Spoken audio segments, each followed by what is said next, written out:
We are live. Hello, everybody. Welcome back to my channel. And hello, Becky James. It is such an honor to have you on the video today. Thank you so much. It's really nice to be here in sunny Gloucester. I know the time difference is just difficult whenever we're doing interviews like across the ocean. But I really appreciate you taking the time because this is a special, exciting couple weeks for us. We're both in the Realm of Darkness box set. So if you're here watching as a viewer or reader on Twitter and on YouTube, and you don't know about the Realm of Darkness box set that I've been talking about for the last year and a half, I'm excited just to go ahead and introduce some other authors in the set over the next couple weeks and talk about their books. There is some amazing talent in this set. And Becky, of course, is one of those talented authors. So your debut series started coming out, was it year before last or last year? Yeah, so 9th of August of last year, so 2021. So it was a debut. Oh, it's been busy. Yeah, just like, writing a few books, putting them together. So I released 4 in that series, The King's Swordsman, and now I'm turning my attention to Dark Tides for the Realm of Darkness launches off that series as well. So yeah, really excited to dip my toe into romantic fantasy. Yeah, this is sort of my first endeavor into that romantic fantasy side too.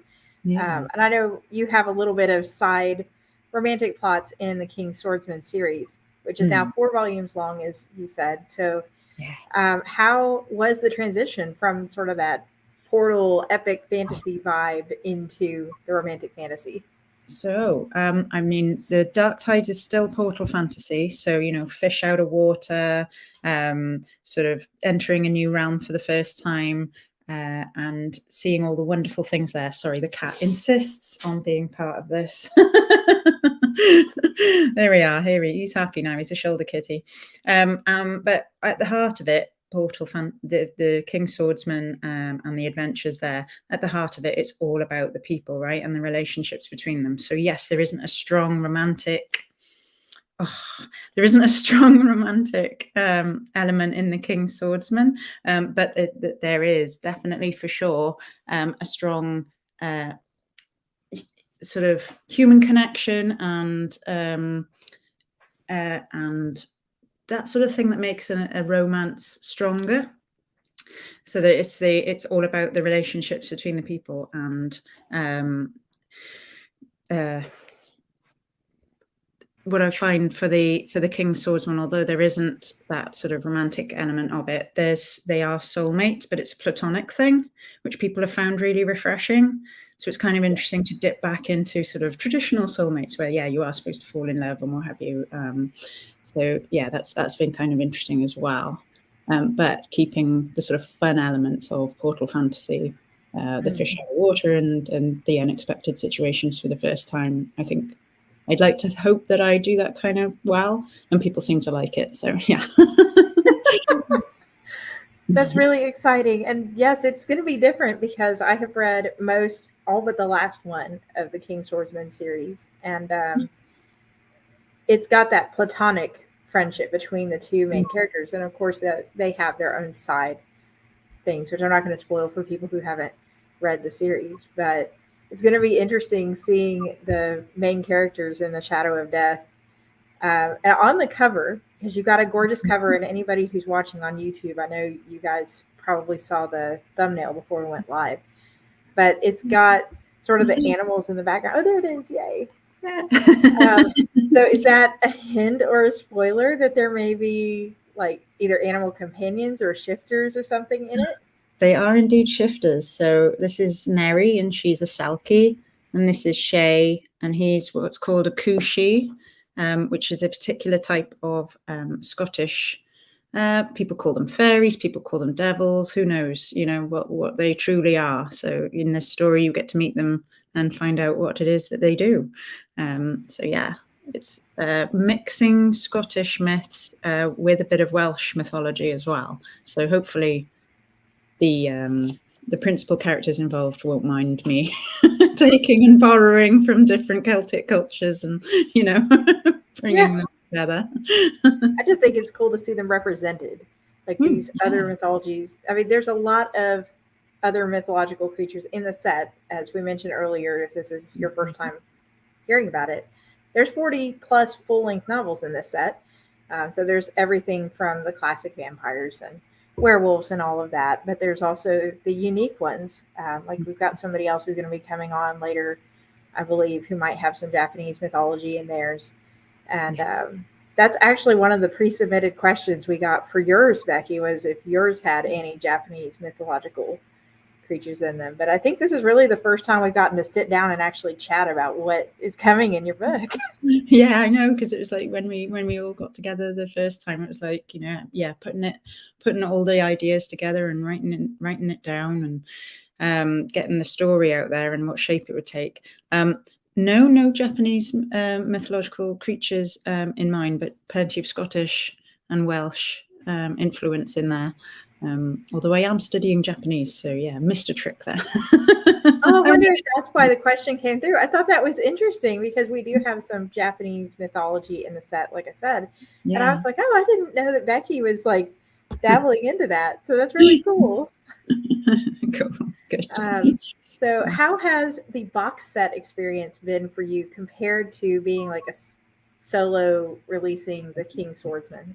Yes. So it's night and day different. The amount of support that you have in the box set is absolutely fantastic because it can feel rather lonely being an author, and like you do release week, and I don't know about you, but I like to hide under the bed because I'm like, oh no, it's finally out there for people to see, but oh my goodness. Yeah, just under there with the cat. Just give me the cat.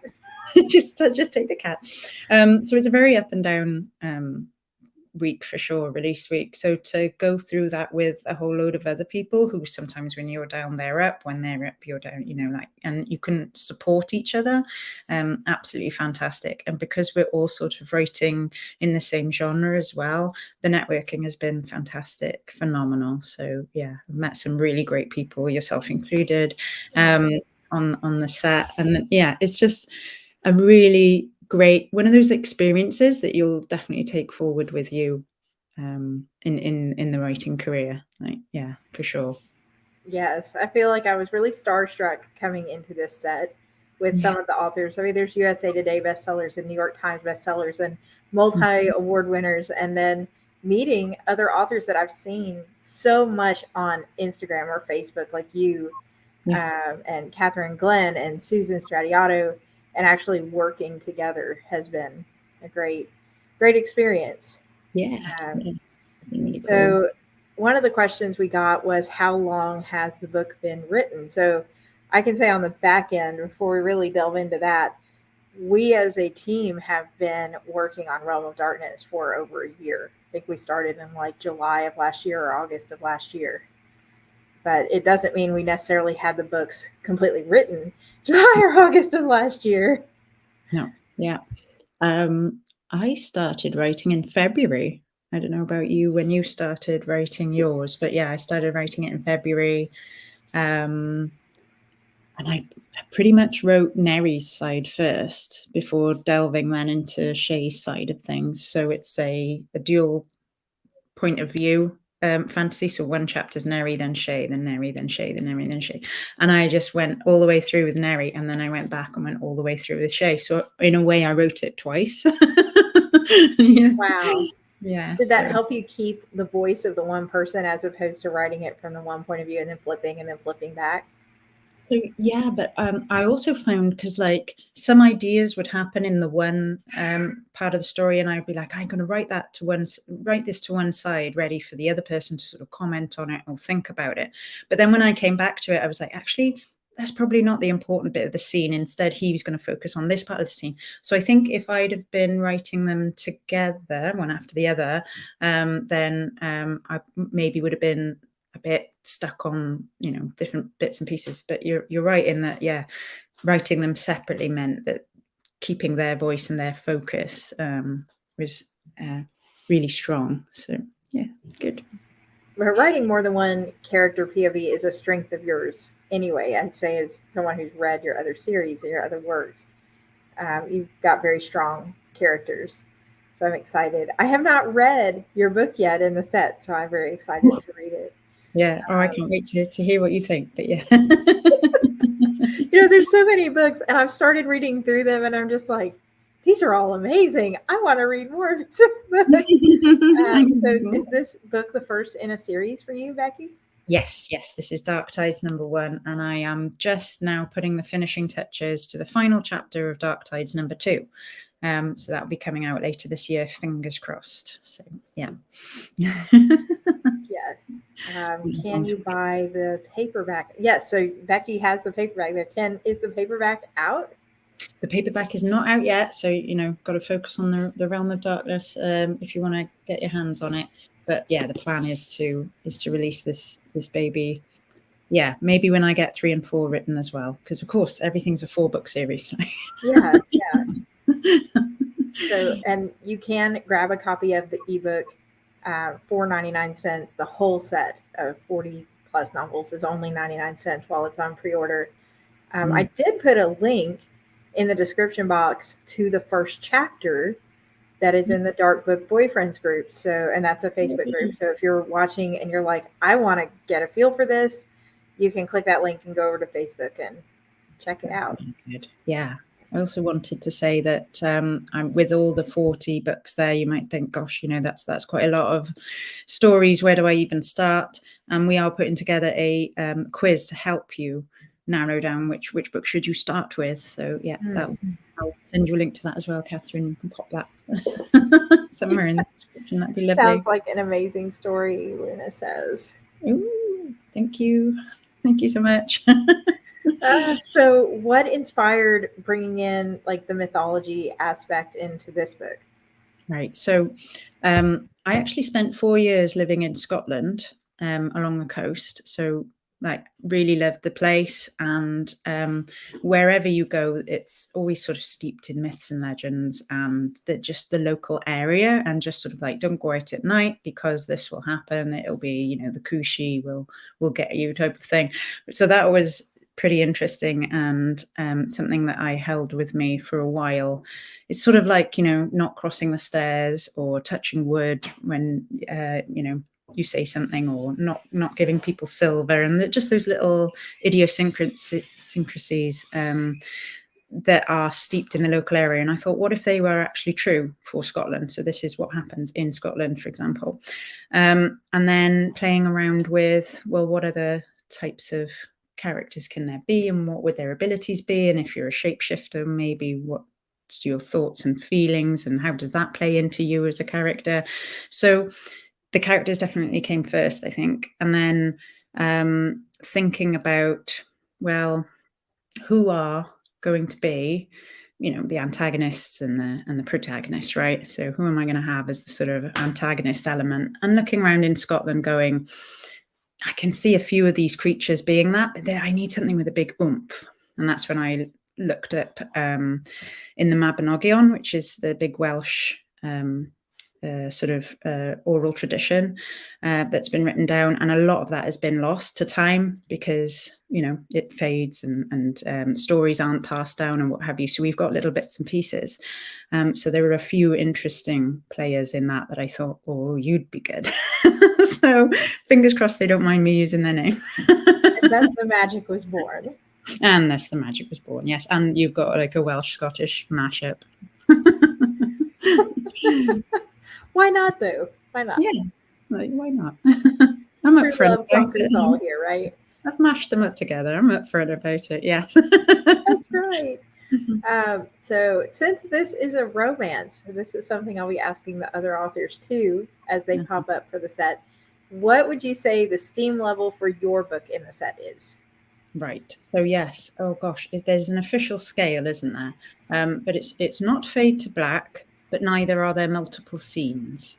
So yes, it's on the. I think I've got it on the steamy scale. 3 chili peppers. Yes. There's so many different. I mean, there's literally something for everybody in this set. There's everywhere from the clean, sweet fade to black all the way up to the open door, very, very steamy scenes in here. So yeah. Let's see. hopping over to some of the questions. Mm-hmm. Is there more than one love interest In my story, in your in story? this particular one, no, but each book features a different couple. So, Oh, nice. I love that idea. hmm. So you said it's 4 volume series. Yes, we've already Mhm. talked about that. Um, when do you think volume 2 will come out? So fingers crossed December, but I'm not setting a pre-order just yet because I'm putting the final touches to it, to the draft, and it's got to go to beta readers and things. I've been slowed down a little bit. I caught the coronavirus, so I know. So I've been slowed down a wee bit, but not letting it stop me for sure. Is this in the Tenet and the Tattoos universe? So the King Swordsman universe does partially take place in our world. So Yes, it does. Yes, no, these are completely separate, although one day there might be some sort of crossover. But yeah, that's a good question. oh, and this one shifts sort of into the King Swordsman. Is book 4 the final book, or will we get to see other books?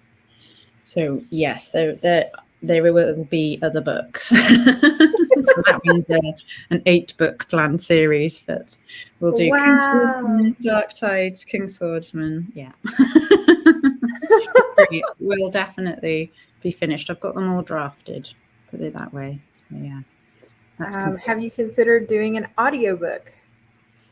I'd absolutely love to. I need some sort of really posh British guy to do Thorn for the King's Swordsman. I need any posh British guys, please. Yes, absolutely. And then yeah, I want Neri to have a Scottish accent because yeah, she has to. There's a lot that goes into audiobooks, and I love that readers love them so much. And we live in a day where indie authors can do audiobooks, but still being indie, we still coordinate all of that stuff ourselves. So every Mhm. translation, an audiobook, an extra format might take a little more time because we're working it in. Yeah. Um, how much time actually goes into editing for a box set, and is it different than a single novel? So I'd say it's the same as a single novel because each of the novels submitted were individually and independently edited. Hmm. So yeah, it's still the same as producing a book, but you get to do it in the company of these wonderful other authors, all going through the same thing as you. So yeah, it's a good Yeah. atmosphere. This wasn't like an anthology with a single editor for the whole series, if that's what you're asking. We each sort of got our own editors and edited on our own, which is nice too, because most of us have working relationships with our editors. Hmm. But I know there's definitely sets that have an editor that do everything. So if you're a writer, which is why I guess you're asking, I suggest that you check the box set or anthology that you're interested in and see what they're putting, on their contract, what their expectations are for you, because every set is different. Mm-hmm. Um, let's see. How long will the box set be available, and will it be put out in print? Okay, this box set is ginormous. I mean, this is just one. Yeah. I don't think I don't think it would be put out in print. I think it's going to be over 10,000 pages long. Yeah. It'll just sag in the middle. No one likes a saggy middle. No, I'm just imagining how much, like, you'd have to do hardback, and I'm imagining how much it would cost to print a hardback that big. Yeah. Gosh. But yeah, it'll be available on ebook. Yes. Grab the grab the ebook and think about it this way: you can always click that table of contents that way and just be like, shoo, to this story, Mhm. and then shoo to that story, instead of flipping through thousands of pages to get to the story. Yeah. Uh, like one of those really big law books or something. Yeah. Although I kind of like that. Yeah. A real doorstopper of a novel. Like, oh, yes. Like you see your postman coming up to the door just with this Yeah. huge book. So, I'm going to Katherine, throw go my on. book at you. Oh, boo-hoo. Okay, never mind. Oh, goodness. So I know that some other sets have done the printed books, but I don't think, at least I did not understand the sheer volume until the managers started talking about how big the file was in the end. Mhm. And I was just gobsmacked, like, Yeah, oh, it's big. it's big. And fantastic value for only 99 cents. Yes. So the Dark Book Boyfriends group, yes, that is on Facebook. So you can hop over to Facebook to join that. There's a lot of stuff coming, you guys, that you don't want to miss. There's like a pizza party where we're going to give pizza away to somebody and like all kinds of other things. And there's already some stuff going up on Instagram. Like if you like this thing in a book, you would like these books to get a better idea for the book. This one's specific to Becky. Which of the main characters was more fun to write? Oh, definitely Thorn. He's always going to be my favourite. In Dark Tides, because the first book is not the first book, sorry, the sort of prequel novella that that I sort of give away on my newsletter. That's got a guy in it called Rory, and he is amazingly great fun to write. So whenever I turn to his point of view, the words just fly across the page. Like there's something about him. We're just kindred spirits. That yeah, Rory is fantastic. So yeah, those two guys, they're my favorite characters to write for sure. Although spending time with Neri and Shay was good fun too and helped stretch me in different ways. I do have quite a big soft spot for Neri. I do like her. She's fun to write. Oh, so they can get that by signing up for your newsletter then. Yes, you can get Drama Freshwater, yes, in the ebook version by signing up to the newsletter. And that's a sort of prequel novella to the Dark Tide series. You don't need to read it, of course, in order to enjoy Neri and Shay's adventures. Mm-hmm. Have you read any other books in the set, and do you recommend starting with any specific one besides yours? I think that goes back to that quiz you mentioned. Yeah. But I don't Yeah. know. Have you read any other books in the set yet, Becky? So I picked up quite a few of them. I've started reading one by some very lovely person called Katherine D something. So yeah, I've started reading one of those. So yes, I am reading Splitting Dawn. I finished The Mermaid and the Pearl. I really loved that one. Oh, yay, by Rosalind. Yes, and she's just so lovely and yeah, just brimming full of positivity, that novel. So yeah, it was really, really, really good. I really enjoyed that. Yeah, I'm sort of taking a look at the others, but yeah, it was hard to know where to start, which is why I put the quiz together to help sort of what am I in the mood for? I'm in the mood for mild heat right now, something sweet. Then click across to figure out what it is that might tempt you there. I mean, as if the 40 books doesn't tempt you enough for under Yes. $1. I need a um, guidepost, which one do I start with? How do I eat this meal? is the quiz already out? Yes. So it's on beckyjamesauthor.co.uk, and then under books, you can navigate down to the Realm of Darkness quiz, and I'll definitely send you a link, Katherine, so you can pop it in the description, or I'll find the YouTube video and I'll pop it in myself. But yeah. Here's the link to it right now Ooh. on YouTube. So if you're watching live on Twitter, you'll have to pop over to YouTube to get the links, or you can hop on to either Becky's social or her website. That's beckyjamesauthor.co.uk to grab that quiz. Thank you for putting that together too. That's exciting. It was great fun. Yeah. I did like doing the if you like promos and things like that, anything to do with graphics, and yeah, I'm your gal. So that's one of the many things that I guess, we were all learning going through this set is the graphics and how to talk about so many different books in a single set. Let's see. How dark is this book? How dark is it? Right. Well, it's called The Shadow of Death. It does touch on death and grief. I'd like to say, and I'd like to think that I handle those topics sensitively. So, Shay is one of the psychopomps of the god of the underworld, the Celtic underworld, called the Otherworld, actually. So that's his day in, day out job. And you can sort of imagine what that does to a fae, even an immortal. So it's really taking, thoughts about these, but also treating it sensitively, and how he sort of sees Neri as a bright spark who is there on a mission. She's there to find her sister. She's gone very Terminator 2, Linda Hamilton about it as well. She is prepared for whatever it is that she might face. And having the two of them meet, that was a lot of fun to write. So yes, there are funny bits in it.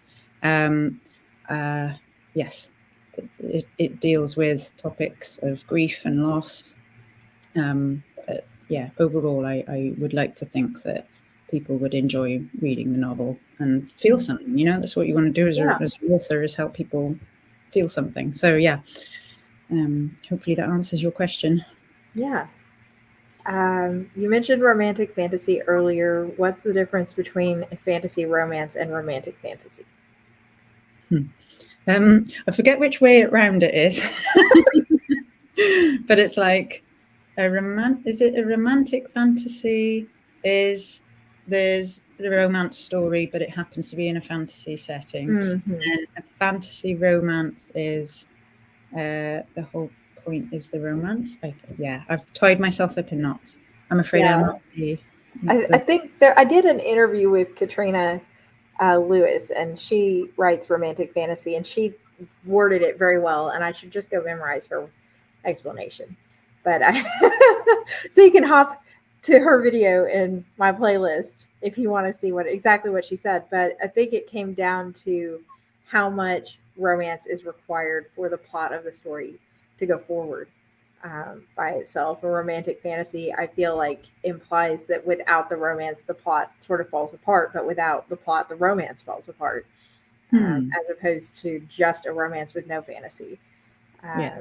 So the two intertwine very strongly, and it's, you don't just fall in love to fall in love, but also it is part of these characters and who they are, and yeah. Yes. And if you've read any of Becky's work, then you will know that the plot is always a very strong plot, and nothing is necessarily as straightforward as it seems. So I would assume that sort of holds true to this one as well. You know me.